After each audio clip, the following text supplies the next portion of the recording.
They say best friends aren't about the ones you spent the most amount of time with. Instead, they're about the ones that you had the best times with. And that's the realest thing about these friendships. If you ever feel like you've made it, just pick up the phone and call one of us. You can have the baddest wife on the planet, but we will still remind you of that one time you got rejected by that 3 out of 10. You could be the richest person in the room, but I'd still remind you of that one time we all went broke at GLG. You can be the most important, the most powerful, but to us, it doesn't matter. You're still the same person to us. To us, you'll always be that cute little white guy who always lights up a room when he enters it. The guy who never fails to crack us up and put a smile on our faces. The guy who pops dolos like they're M&Ms. The guy who unties his laces just so he can break our momentum while playing pickleball. And that's why you've got a friend in me. You've got a friend in us.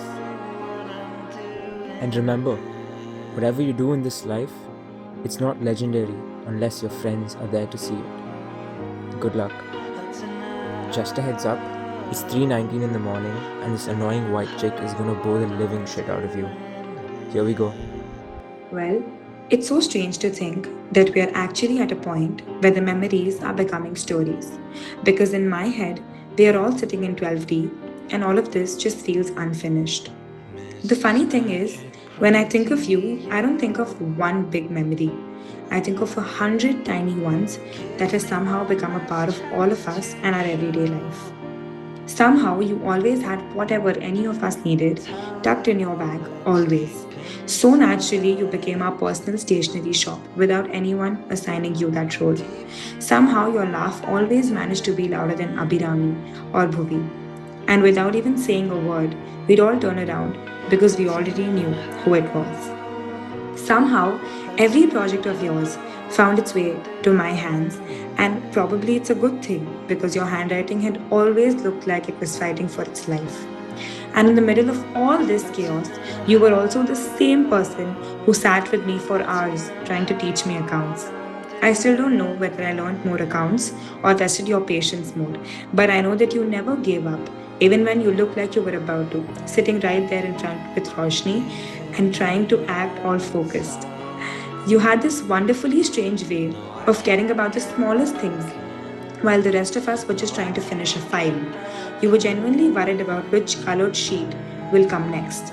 It sounds so silly now, but that's exactly what I mean. Those tiny little things is what makes you you. And then there were you and Nived. Practically, the two of you were just one person. If one of you was around, the other one couldn't be far behind. You both somehow found new ways every day to gang up on the rest of us, embarrass each other, and still end up hugging, fake kissing, or creating absolute nonsense in the middle of class. Looking back, I don't think any of us appreciated enough how effortlessly you made ordinary days feel unforgettable.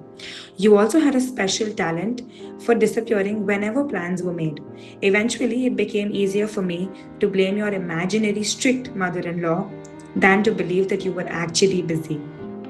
I still stand by the fact that she was the real villain of our friendship.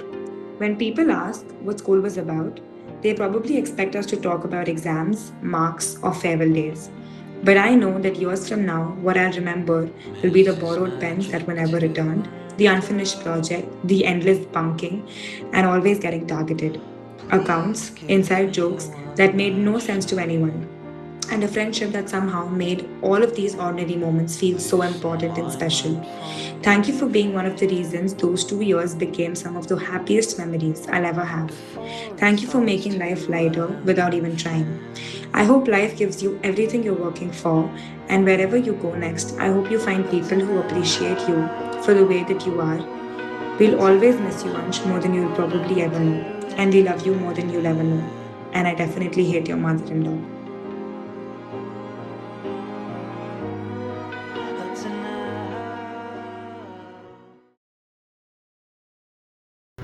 Anjuma. See, Macha, these idiots know they made it very, very formal.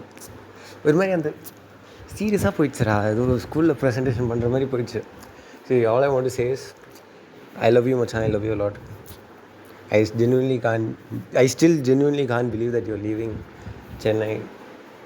Probably it will hit me after you're gone. But whatever it is, I'll come, Macha. Bangalore only, no, literally here. Whatever, 6 hours, I'll come, don't worry. Without you knowing, I'll come, Macha, don't worry. One kiss I'll give you.